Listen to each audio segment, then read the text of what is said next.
মাদক বাংলাদেশে ভাইরাসের মতো কাজ ধ্বংস করতে আছে যুব সমাজকে। এই মাদকের কারণে ইয়াং জেনারেশন ধ্বংসের মুখে। তারা শিক্ষা প্রতিষ্ঠান থেকে দূরে সরে গিয়ে তারা মাদক আসক্ত হয়ে ফ্যামিলিতে একটা দুর্গম হিসাবে ফ্যামিলিকে এইভাবে বিপদের দিকে ফেলে দিতেছে মাদকের কারণে। এটা আমরা জানি যে বার্মা বা ভারত থেকে পার্শ্ববর্তী দেশ থেকে বেশি আসে, এটা আমরা শোনা কথা, সেটা বাস্তবতা রিপোর্টের মাধ্যমে হতে পারে।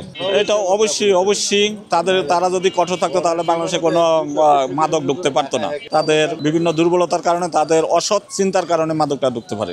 মাদক যারা সেবন করে তারা পরিবারের একটা বললাম না যেটা বিস্ফোরার মতো কাজ করে। তারা ওই পরিবারটা ধ্বংসের জন্য ওই ছেলেটাই যথেষ্ট, যে ছেলেটা মাদক সেবন করে। টোটাল তার জীবন তো যাই, প্লাস তা ওই পরিবারটাও ধ্বংস হয়ে যায় গিয়া। এটা দেশে নিম্ন শ্রেণী বেশি মাদক সেবন করে। এরা হয়তো বাঙালির কেউ ব্যবসা করে, কেউ অটো রিক্সা চালায়, এই জাতীয় শ্রেণীগুলি বেশি মাদক হয়। আবার কিছু কিছু ফ্যামিলি আছে, তাদের ফ্যামিলি থেকেও টাকা নেয়, এরকমও জানা যায় টুকটাকে। আমাদের বিশেষ করে বাউনিয়াবাদ এলাকায় ফ্যামিলিও দেয়। আসলে প্রথম তো বোঝে না যে এই ছেলেকে যে আজকে মাদকের যে সহযোগিতা করছে ভবিষ্যৎ কি হবে, পরে তারা আফসোস করে। এটা মাদকের টাকা না পাইলে দেখা যায় বিশেষ করে যেমন বাসা বাড়িতে মোবাইল বা বিভিন্ন কিছু চুরির মাধ্যমে তারা টাকাটা সংগ্রহ করে। প্লাস ছিনতাইও সাথে জড়িত হয়ে যায়। তারা বিভিন্ন রকম চিন্তার সাথে জড়িত, অধিকাংশ চিন্তার সাথে জড়িত হয়।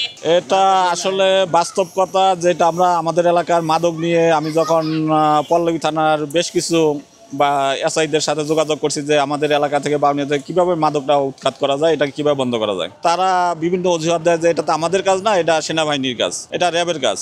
তারপরে সেনাবাহিনী এমন র্যাবের সাথে কথা বলার পরে বললো যে না, এটা আমাদের কাজ না, এটা পুলিশের কাজ। তারা এইভাবে একে অপরের উপর দোষ চাপায় কিন্তু এটা সুবিধা ভোগ করতেছে পুলিশ। আমার হিসাবে পুলিশ এটা সুবিধা ভোগ করতেছে, সেনাবাহিনী না। আমি এটা নিয়ে সার্বক্ষণিক চিন্তা ভাবনা আছে বা করছে যেভাবে মাদককে টোটালি বন্ধ করা যায়, ইয়াং জেনারেশনকে যেভাবে যদি রক্ষা করতে হয় তাহলে মাদককে বন্ধ করতে হবে।